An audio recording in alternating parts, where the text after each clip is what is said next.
नमस्कार, ESPN 9 news आप देख रहे हैं। देश भर में लोकसभा चुनाव संपन्न हो चुके हैं, जहां 1 जून को 7वें चरण में देश भर की 57 लोकसभा सीटों पर वोटिंग के बाद प्रक्रिया खत्म हुई और 4 जून को परिणाम सामने आए, जिसने मुख्य रूप से इस बार भारतीय जनता पार्टी को चौंकाते हुए बड़ा झटका दिया और भाजपा की बार बहुमत से पीछे रहते हुए 240 सीटों पर सिमट करके रह गई।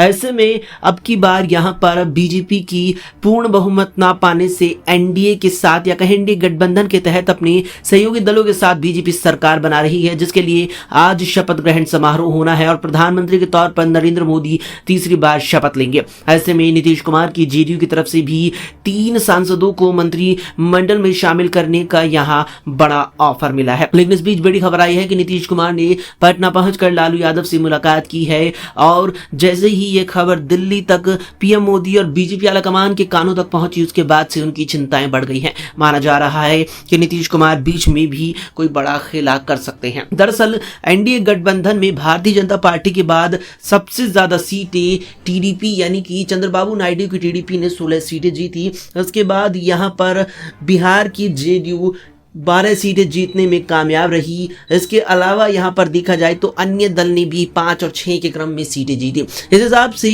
भारतीय जनता पार्टी के बाद एनडीए गठबंधन में जेडीयू टीडीपी के पास सबसे ज्यादा सीटें हैं। ऐसे में अगर वे दोनों दल एनडीए गठबंधन से अलग हो जाते हैं तो गठबंधन की सरकार यहां पर अल्पमत में आ जाएगी और अगर वे इंडिया गठबंधन का हिस्सा बन जाते हैं और उसके बाद अगर इंडिया गठबंधन कुछ और सांसदों को अपने पक्ष में कर लेता है तो वो 272 के बहुमत के जादुई आंकड़े को भी पार कर सकता है। लेकिन अब नीतीश कुमार ने पटना में लालू यादव से मुलाकात कर नीतीश के इस कदम से प्रधानमंत्री नरेंद्र मोदी की चिंताएं बढ़ा दी है। अब यहां पर देखना होगा कि मुलाकात नीतीश कुमार की महज औपचारिक है या इसके पीछे कुछ बड़ा खेला होने वाला है। फिलहाल के लिए इतना ही। देश दुनिया की तमाम खबरों के लिए देखते रहें एसपीएन 9 न्यूज।